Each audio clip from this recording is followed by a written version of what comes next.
दोस्तों, आज हम बात करते हैं जागृत आत्मा की। इंसान कभी कभी अपने जीवन में सब कुछ होते हुए भी एक खालीपन महसूस करता है। सब दिखाई देता है पर भीतर से कुछ अधूरा सा लगता है। वही क्षण होता है जब आत्मा जगने लगती है। तब हमारे भीतर से एक आवाज आती है, तुम कौन हो, क्यों आए हो। यही से शुरुआत होती है जागृत आत्मा की यात्रा की। जब आत्मा जागती है तो व्यक्ति अब भीड़ का हिस्सा नहीं रहता। वह चीजों को वैसा नहीं देखता जैसा सब देखते हैं, बल्कि जैसा सत्य में वे है वैसा देखने लगता है। और अब मन की लहरें शांत होने लगती है। तभी बाहरी तूफानों के बीच भी एक अजीब सी स्थिरता रहती है। यह वही शांति है जो आत्मा के जागरण का सबसे पहला संकेत है। अब सब में अपने ही अंश को देखने लगता है। किसी से द्वेष नहीं, किसी से अलगाव नहीं। प्रेम अब कोई भावना नहीं बल्कि उसका स्वभाव बन जाता है। भीतर से एक आवाज बार बार कहती है, अब दिखावे से आगे बढ़ो, अब सत्य को खोजो। जागृत आत्मा दिखावे में नहीं जीती, वह अनुभव में जीती है।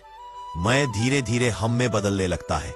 अब खुद को अलग नहीं बल्कि समग्रता का हिस्सा महसूस किया जाता है। यही वह क्षण है जब व्यक्ति वास्तव में मुक्त हो जाता है। जहां पहले मौन अकेलापन लगता था, अब वही मौन उसकी शरण बन जाता है। अब उसे शब्दों की नहीं, अनुभूति की भाषा समझ आने लगती है। एक दिन ऐसा आता है जब ध्यान में या किसी क्षण में व्यक्ति अपने भीतर एक अदृश्य प्रकाश अनुभव करता है। वह समझ जाता है कि वह शरीर नहीं है, आत्मा है, और वह आत्मा कभी नष्ट नहीं होती। जागृत आत्मा वह नहीं जो भाग जाए संसार से, बल्कि वह है जो संसार में रहते हुए भी सत्य में स्थिर रहे। जब आत्मा जागती है, जीवन ही ध्यान बन जाता है कि प्रसुप्ति का कारण है मनुष्य का अज्ञान, उसका यह न जानना कि वह क्या है, संसार में आया क्यों है और उसका लक्ष्य क्या है। यदि वह इन तीनों बातों का ज्ञान संचय कर ले तो निश्चय ही उसकी आत्मा में जागरण की स्थिति पैदा हो जाए। इन तीनों प्रश्नों का उत्तर कोई गोपनीय रहस्य नहीं है। इनका उत्तर बिल्कुल सीधा, सरल, एक और अंतिम है। मनुष्य परमात्मा का अंश, उसका पुत्र और प्रतिनिधि है।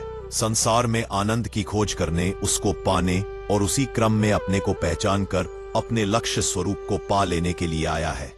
अपने इस व्यक्तित्व, कर्तव्य और उद्देश्य की ओर से अज्ञानी रहने के कारण वह वासनाओं, तृष्णाओं, मरीचिकाओं, कुरूपताओं और अमंगलों में अपनी चेतना को फंसाते रहकर आत्म जागरण की ओर से विमुख और अनात्म पदार्थों में विभोर रहता है।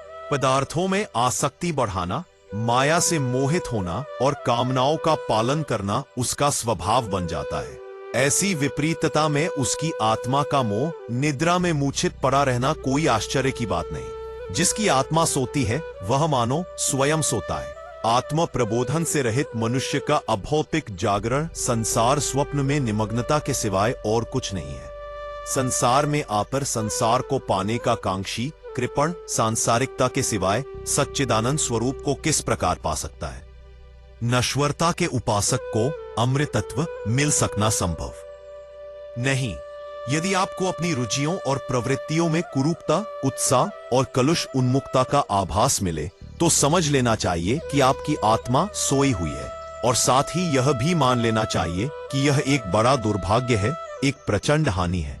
इतना ही क्यों, वरन तुरंत उसे दूर करने के लिए तत्पर हो जाना चाहिए। यदि आप प्रमादवश जिस स्थिति में हैं और उसमें ही पड़े रहना चाहेंगे तो निश्चय ही अपनी ऐसी क्षति करेंगे जो युग युग तक, जन्म जन्मांतरों तक पूरी नहीं हो सकती। आत्मोन्मेषों के उपायों में आपको अपनी तुच्छताओं, क्षुद्रताओं तथा वासनाओं को त्यागना होगा। दुराचरण और दुष्कल्पनाओं को छोड़कर उन्नत, उदात्त और आदर्श रीति नीति को ग्रहण करना होगा। अपने मनोविकारों और निषेधों को त्याग कर शिव और सुंदर की साधना में लगना होगा। निश्चय ही वह एक साधना है, तप है, किंतु ऐसा तप नहीं है जो मनुष्य के लिए दुष्कर हो। इस तप की साधना के लिए पुनर्पि आत्मा की ओर ही परिवृत होना होगा, क्योंकि आत्मा ही उन सब शक्तियों और साहसों का केंद्र है उक्त साधना में जिसकी आवश्यकता है।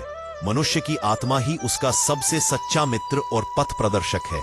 इसी की प्रेरणा से मनुष्य सन्मार्ग, पवित्र प्रवृत्तियों और दिव्य गुणों की ओर अग्रसर होता है।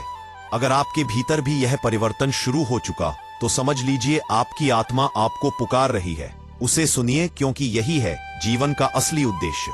दोस्तों आज के लिए बस इतना ही। कल फिर मिलते हैं एक और मोटिवेशनल वीडियो के साथ। तब तक आप अपना ख्याल रखें और हमारे इस YouTube चैनल पर नए हैं तो हमारे इस YouTube चैनल को लाइक, शेयर और सब्सक्राइब जरूर करें।